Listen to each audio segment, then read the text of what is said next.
Good morning to all. இன்னைக்கு தேசிய இளைஞர் தினம்.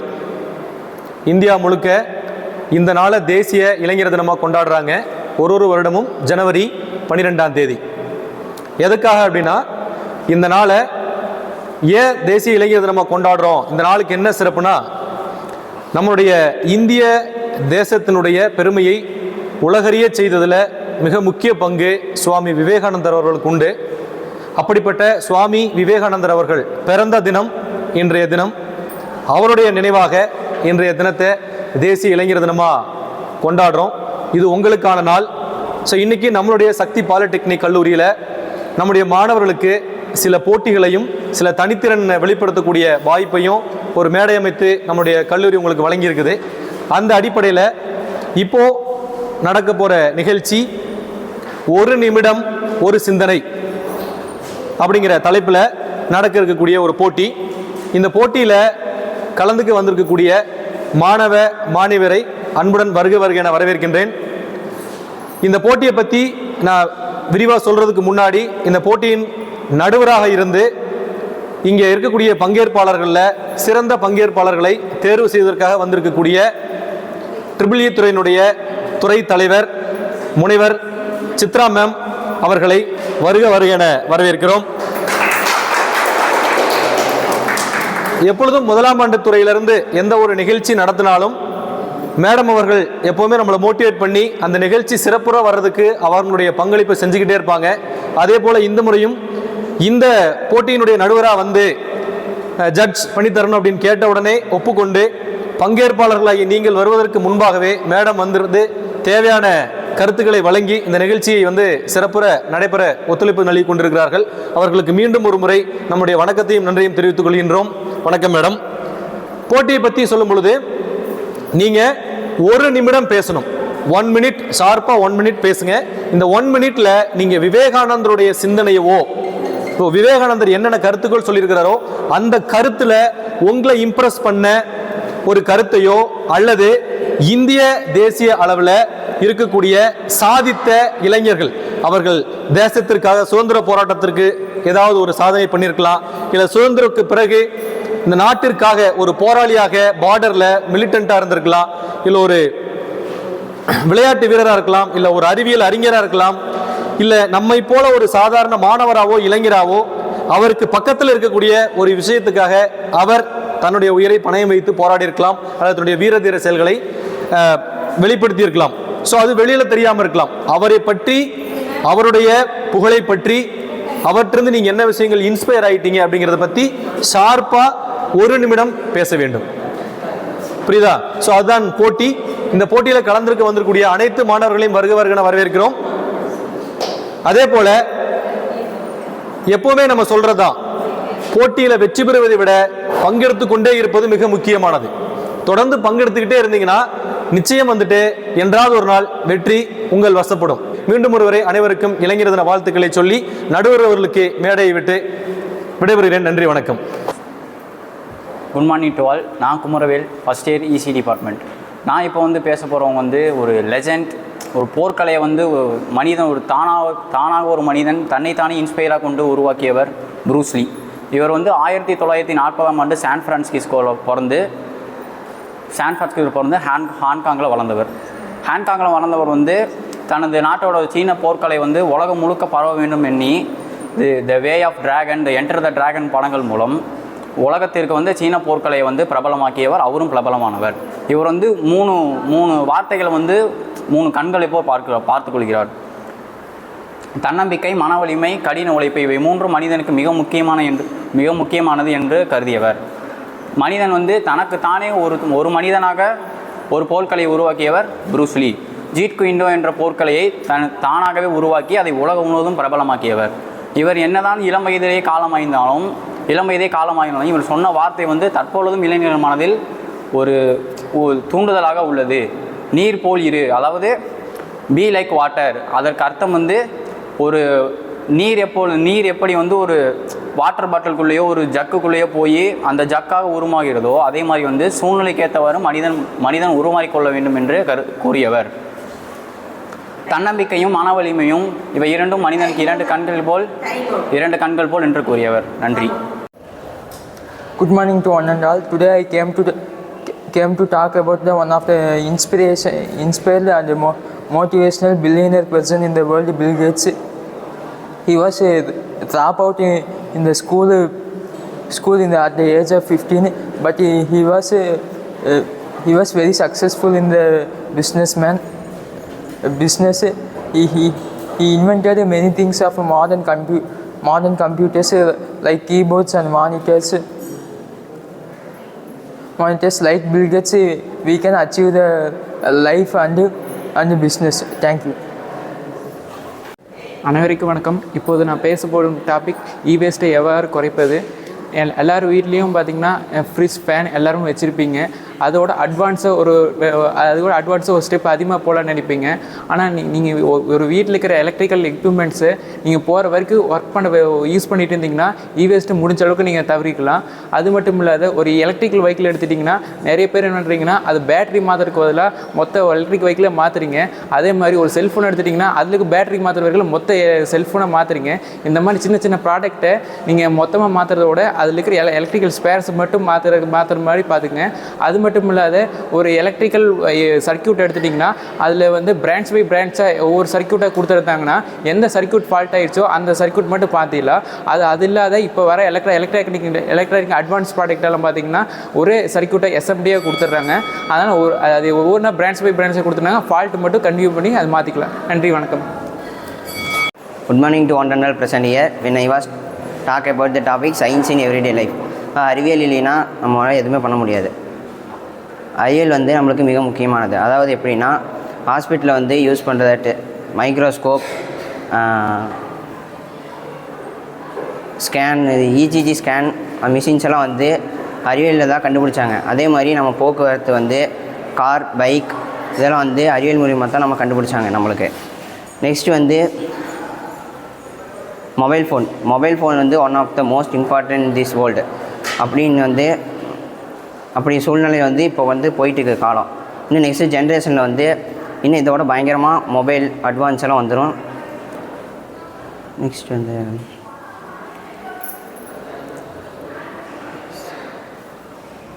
சயின்ஸ் அறிவியல் இன்னும் முக்கியமாக வளர்கிறதுக்கு தேவையானது ரிசர்ச். அது இல்லைன்னா சயின்ஸ் இவ்வளோ தூரம் வளர்ந்துருக்காது. Thank you. Good morning to one and all present here. I am Emrinder from Secondary Triple Department. Today I am honored to speak about science in everyday life. Science plays an important role in our daily activities. From the moment we wake up till we go to sleep. Science helps in many ways. Electricity light our homes and fans. Transportation like bus, train and aeroplane to travel easy and save time. Science helps doctor to diagnose disease and save millions of lives. We use science wisely for the betterment of humanity. Thank you for this opportunity. அனைவருக்கும் வணக்கம். நான் இன்று எடுத்துக்கொண்ட தலைப்பு சுவாமி விவேகானந்தர் அவர் கூறிய ஒரே ஒரு வார்த்தை சொல்கிறேன். இலக்கை அடையும் வரை ஓய்ந்து விடாதே. அதற்கு என்ன அர்த்தம்? உன் இலக்கை அடைந்து விட்டும் நீ ஓய்ந்து விடக்கூடாது. அதற்கு பின்பும் நீ புதிய ஒரு இலக்கை எடுத்து செயல்பட வேண்டும். விவேகானந்தர் மற்றொரு வார்த்தை கூறியுள்ளார். இளைஞர்கள் நாட்டின் முதுகெலும்பு என்று கூறியுள்ளார். அதற்கு நம்ம என்னென்ன பண்ண வேண்டும்? நேர்மையாக இருக்க வேண்டும், மன உறுதி, நல்ல ஒழுக்கங்கள்லாம் கற்று வச்சிருக்கணும். நன்றி, வணக்கம். அனைவருக்கும் இனிய மதிய வணக்கம். இன்று நான் பேச வந்துள்ளேன் எதற்காக என்றால், இன்று தேசிய அளவில் மாணவர்களுக்கான அல்லது இளைஞர்களுக்கான இளைஞர் தினம். இதற்காக நாம் யாரை நினைவுகிறோம் என்றால் சுவாமி விவேகானந்தரை. அவர்களின் ஒரு பொன்மொழியானது நான் இப்போ ஒரு கோல வந்துள்ளேன். அது என்னவென்றால், நீ செய்த தவறுகளை வாழ்த்து, அவைகள் உனக்கு ஒரு வழிகாட்டியாக அல்லது வழிகாட்டும் தெய்வங்களாக உன் கூடவே வருகின்றன. எதற்காக நாம் செய்த தவறுகளை நினைவு கூற வேண்டும். இதில் ஒரு வேடிக்கையான விஷயம் என்ன தெரியுமா? நாம் அனைவரும் அனைத்து நேரங்களில் அல்லாமல் ஒரு சிறிய நேரங்களில் ஏதாவது தவறு செய்து கொண்டே இருக்கின்றோம். ஆனால் அந்த தவறை நாம் அடுத்த தடவை நாம் செய்யும் பொழுது நினைவு கூறிவிட்டால் அதுவே ஒரு வழிகாட்டும் தெய்வமாக இருக்கின்றன. எவ்வாறாக நீங்கள் ஒரு தவறு செய்கின்றீர்கள், ஆனால் அதைவே நினைத்து கொண்டிருங்கள். அந்த நினைவு கொண்டிருக்கும் பொழுது அடுத்த செயல் நீங்கள் அந்த தவறுக்கு உள்ளே செல்லும் பொழுது அந்த தவறானது உங்கள் முன்னாகவே நின்று ஒரு தெய்வமாக விளங்குகின்றது என்பதே நிசப்தமான உண்மை என்று கூறி வாய்ப்பதற்கு நன்றிகள் விடுபடுகிறேன். நன்றி, வணக்கம். கூடியுள்ள அனைவருக்கும் வணக்கம். வெற்றி என்றால் என்ன? பணம், புகழ், கோப்பைகள் அல்ல. பிறர் நம்மை நம்பாத பொழுதும் நம்மை நாம் நம்புவதுதான் வெற்றி எனப்படும்.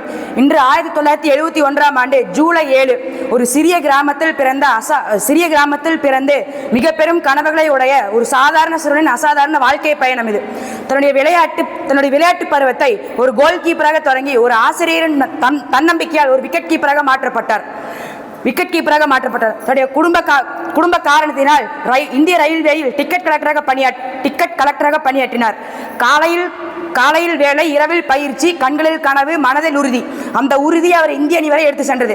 பல அழுத்தமான தருணங்களில் தன்னுடைய அமைதியை இழக்காமல் ஒட்டுமொத்த தேசத்தின் நம்பிக்கையும் தன் தோள்களில் சுமந்தபடி உலக கோப்பைகளை வென்று கொடுத்தார். இவருடைய கதையிலிருந்து நாம் முக்கியமாக தெரிந்து கொள்ள வேண்டியது, தோல்விவிட்டால் நின்றுவிடக்கூடாது, நிற்காவிட்டால் தான் அது தோல்வி. உலக மக்களால் கேப்டன் கூல் என்று அழைக்கப்படும் MS தோனி ஆவார். நன்றி, வணக்கம். என் பெயர் சஞ்சனா. நான் ஃபஸ்ட் இயர் சிடி. நான் எடுத்துக்கொண்ட தலைப்பு வேலுநாச்சியார். 1730 ராமநாதபுரம் செல்லமுத்து விஜயகுருநாத சேதுபதிக்கு மகளாக பிறந்தார். ஆண் வாரிசு போல வளர்க்கப்பட்டு பல மொழிகள் மற்றும் பயிற்சிகளை பெற்றார். இவர் சிவகங்கையின் மன்னர் முத்துவடுகநாதரை மணந்தார். ஆனால் ஆங்கிலேயர்களால் காளையார் கோவிலில் வேலுநாச்சியாரின் கணவர் கொல்லப்பட்டார். ஹைதர் அலியின் உதவியோடு படைகளை பெற்று பெண்கள் படை ஒன்றை உருவாக்கி அதற்கு ஒடையாள் என பெயரிட்டார். ராணி வேலுநாச்சியார் சிவகங்கையின் வீரராணி. ஆங்கிலேயர்களுக்கு எதிராக போராடிய முதல் பெண் விடுதலை போராளி. இவர்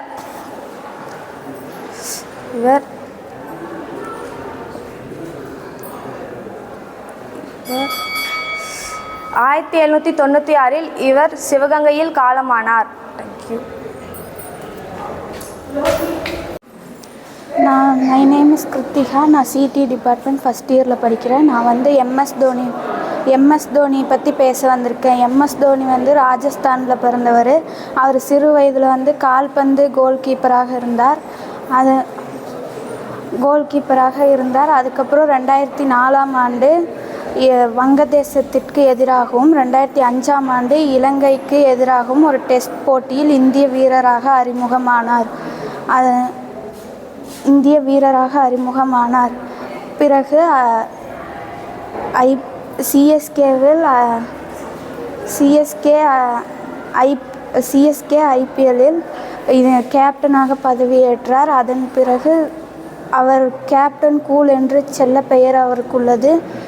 அனைவருக்கும் வணக்கம். என் பெயர் சே தமிழ்ச்செல்வன். 1ஆம் ஆண்டு உலோகவியல் துறை, சக்தி பாலிடெக்னிக் கல்லூரி, சக்தி நகர்.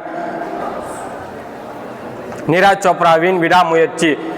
2024 பாரிஸ் ஒலிம்பிக்கில் வெள்ளி பதக்கம் வென்ற பிறகு அவர் ஒரு முக்கியமான விஷயத்தை குறிப்பிட்டுள்ளார்.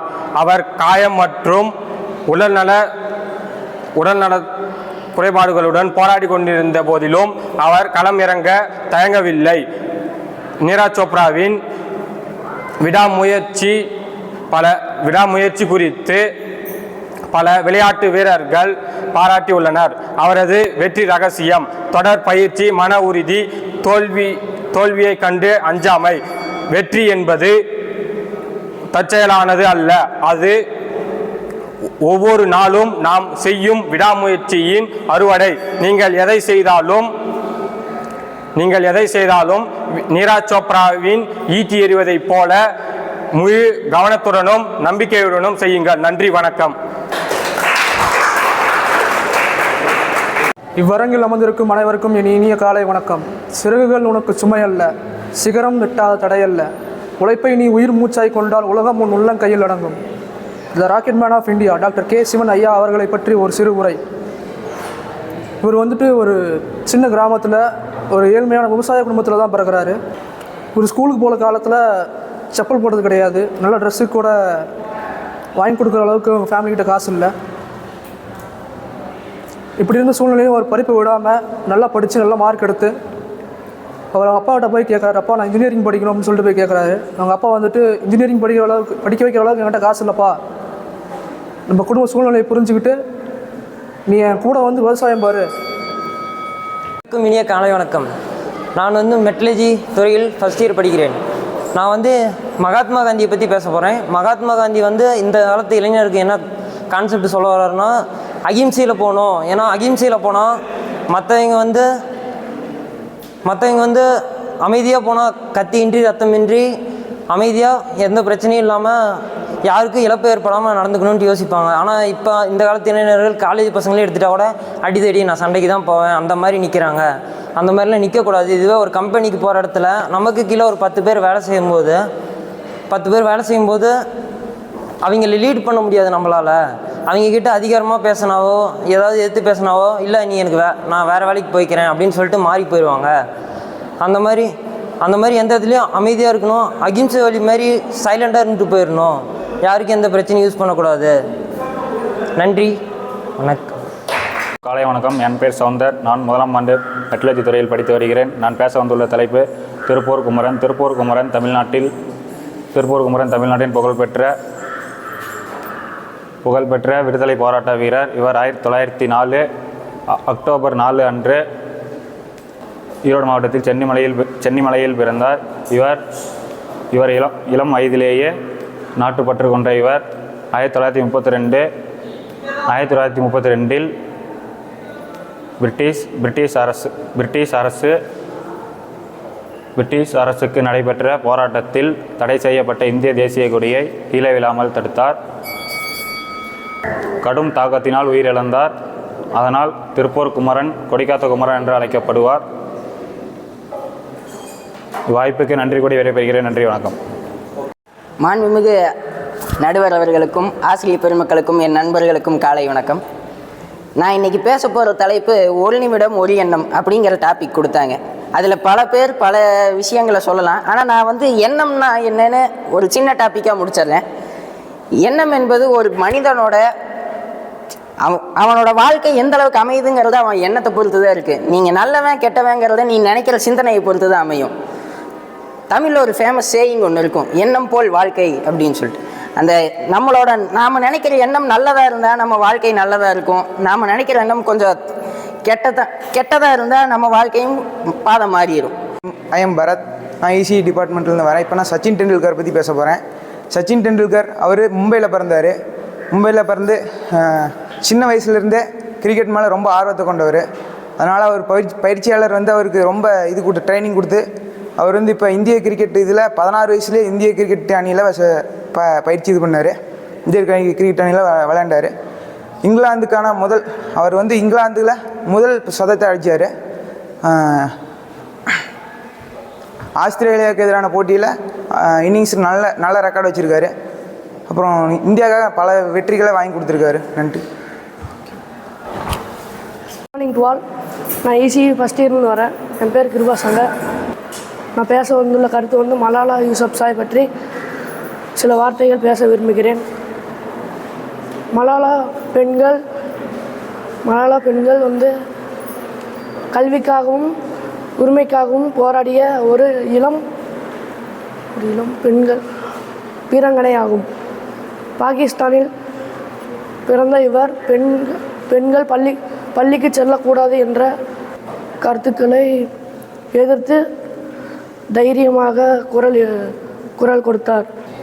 வாழ்க வளமுடன், வாழ்க வையகம். எனக்கு ரொம்ப சந்தோஷமாக இருக்குது. உங்களுடைய ஃபஸ்ட் இயர் ஸ்டூடெண்ட்ஸுடைய பர்ஃபார்மன்ஸ் பார்க்குறக்கு ரொம்ப சந்தோஷமாக இருக்குது. ஏன்னா வந்து எல்லா மீட்டிங்லேயும் நான் சொல்லிகிட்டு இருக்கிறது என்னென்னா, ஃபஸ்ட் இயர் வந்ததுலேருந்து நம்ம ட்ரைனிங் கொடுக்கலாம் அப்படின்னு சொல்லிட்டு, என்னென்ன ட்ரைனிங் உங்களுக்கு தேவையோ அதெல்லாம் கொடுக்கலான்னு சொல்லிகிட்டு இருப்போம். நம்ம சார் எல்லாம் வந்ததுக்கப்புறம், கண்ணன் சார் ஆகட்டும், ஜோதிவன் சார் எல்லாம் வந்ததுக்கப்புறம் ஃபஸ்ட் இயர் வந்து அவங்களோட ஸ்டைலே சுத்தமாக மாறிடுச்சு. டைக்கத்தான்ங்கிறாங்க, அடுத்தது சயின்ஸ் டேங்கிறாங்க, இப்போ யூத் டேன்னு வந்து நிற்கிறாங்க. அதெல்லாம் வந்து உங்களுக்கு கிடைச்ச வரப்பிரசாதம் தான் நான் சொல்லுவேன். அடுத்தது வந்து இப்போ ஸ்டூடெண்ட்ஸ் இங்கே பர்ஃபார்ம் பண்ணது பார்த்தா ஃபஸ்ட் இயர் மாதிரியே தெரியல, அழகாக பேசுகிறீங்க. அதே மாதிரி மேடத்துக்கு ஹெல்ப் பண்ணுறவங்களாம் வந்து அழகாக பண்ணிகிட்ருக்குறீங்க. காமாட்சி மேடம் வந்து எனக்கு ரொம்ப வருஷமாக தெரியும். அவங்களும் one of the dedicated staff member. இப்போ என்ன வேணுமோ அது உங்களுக்கு கொடுக்கறக்கு அவங்க ரெடியாக இருப்பாங்க. சப்ஜெக்ட் ஆகட்டும், எதாகட்டும், அந்த மாதிரி ஒரு டெடிக்கேட்டட் ஸ்டாஃப் நம்ம காலேஜுக்கு கிடச்சிருது பெரிய விஷயம், பெரிய விஷயம். அடுத்தது வந்து நான் என்ன எதிர்பார்க்குறேன் உங்கள்கிட்ட என்ன எதிர்பார்க்குறேன் அப்படின்னு நான் சொல்லி முடிச்சுக்கிறேன். இப்போ விக்னேஷை பற்றி சார் சொன்னார், ஜோதிவன் சார் சொன்னார். ஃபஸ்ட் இயர்லேருந்தே வந்து நாங்கள் எப்படி பேசணும், என்ன பண்ணணும் அப்படின்னுலாம் சொல்லி கொடுத்தோம் அப்படின்ட்டு. பார்க்கும்போது வந்து அழகாக வந்து பேசுகிறது அவனுடைய கெப்பாசிட்டி. என்ன காரணம் அப்படின்னு சொன்னால் hard worker. He is the மெயினில் ஹார்ட் ஒர்க்கர். அவன் என்ன ஹார்ட் ஒர்க்கர்னா என்ன, அவன் என்னென்ன மீட்டிங் இருக்கோ எல்லாத்துக்கும் போயிடுவான். என்னென்ன டாபிக் சொல்கிறாங்களோ எல்லாம் ப்ரிப்பேர் பண்ணிடுவான். இப்போ கவனித்து பார்த்தா அவனோட ஃபீட்பேக்கே பார்த்தா, நீங்கள் வந்து இன்னும் டாபிக் சொன்னாங்க, நான் வந்து மாற்றி சொல்லிட்டேன், எனக்கு ஒரு டென்ஷன் ஆச்சு அப்படின்ட்டு. ஆனால் பேசும்போது உங்களுக்கு அது தெரியல. காரணம் என்னென்னா ரெகுலராக நிறையா படிக்கிறது தான். அதுதான் முக்கியமான காரணம். அடுத்தது வந்து நீங்கள் அடுத்தடுத்த ஸ்டேஜ்க்கு எப்படி போக முடியும் அப்படின்னு நான் என்ன நினைக்கிறேன், நீங்கள் இதோடு நிறுத்தாமல் ஒரு பேச்சு போட்டி ஆகட்டும், 1 minute 1 thought அப்படின்னா, நான் நேற்று எங்கள் எலக்ட்ரிக்கல் ஸ்டூடெண்ட்ஸ் கேட்டாங்க, சாட்டர்டே கேட்டாங்க, மேடம் என்ன மேடம் பேசுகிறது அப்படின்ட்டு. ஜென்ரலாக இப்போ நான் என்னோடய ஸ்டைலை மாற்றிட்டேன். மொபைலெல்லாம் வந்ததுக்கப்புறம், இன்டர்நெட்டெல்லாம் வந்ததுக்கப்புறம் என்னோடய ஸ்டைலை மாற்றிட்டேன். எப்படி மாற்றுறேன்னா, எல்லாத்துக்கும் உனக்கு இன்டர்நெட்டில் சொல்யூஷன் இருக்குது. ஒரு சப்ஜெக்டாக இருந்தாலும் இன்டர்நெட்டில் சொல்யூஷன்ஸ் இருக்குது. தாட் அப்படின்னா முன்னாடி பாரு என்னென்ன சொல்லுதுன்னு பாரு அப்படின்ட்டு. அடுத்தது வந்து சோசியலில் இருக்கிற ஒரு பிரச்சனை பற்றி சொல்கிறது அப்படின்னா, நீ இன்டர்நெட்டில் போட்டால் அதே சொல்லும். இப்போ நீங்கள் செய்ய வேண்டியது, ஒரு 17 வயசு பையன் 16 வயசு பையன் செய்ய வேண்டியது கவனிக்கணும். நாங்கள்லாம் வந்து என்ன அப்படின்னா, சின்ன வயசுலேருந்து ஒரு சினிமா பார்க்குறோம் அப்படின்னா அதில் என்ன சொல்ல வராங்கன்னு கவனிப்போம். அது மாதிரி வந்து அப்சர்விங் கெப்பாசிட்டி கட்டாயம் வேணும். அப்சர்வ் பண்ண அதை பற்றி நீ பேச உன்னால் ஈஸியாக பேச முடியும், வெளியில் வந்து ஈஸியாக பேச முடியும். அப்போ உன்னால் வந்து சக்ஸஸ் ஆக முடியும். ஒரு ஹெட் ஆஃப் த டிபார்ட்மெண்ட் படி என்ன எதிர்பார்க்குறாங்க, கம்பெனி என்ன எதிர்பார்க்குறாங்க, ஸ்டாஃப் என்ன எதிர்பார்க்குறாங்க அப்படின்னா, நீ பேசுகிறத பேசி பழகணும். இனிஷியலாக சப்ஜெக்டில் பேசி பழகலாம், அடுத்தது ஜென்ரல் நாலேஜை பேசி பழகலாம். இந்த போட்டி அப்படின்னு சொன்னால் கிட்டத்தட்ட 50% ஆஃப் த ஸ்டூடெண்ட் இதில் நீ வந்திருந்தால் நல்லா இருந்திருக்கும். ஃபஸ்ட் இயர் அழகாக பண்ணிங்க, வாழ்த்துக்கள். எல்லா ஆர்கனைசிங் கமிட்டிஸ் எல்லாத்துக்கும் வாழ்த்தை தெரிவித்துக் கொள்கிறேன். நன்றி, வணக்கம்.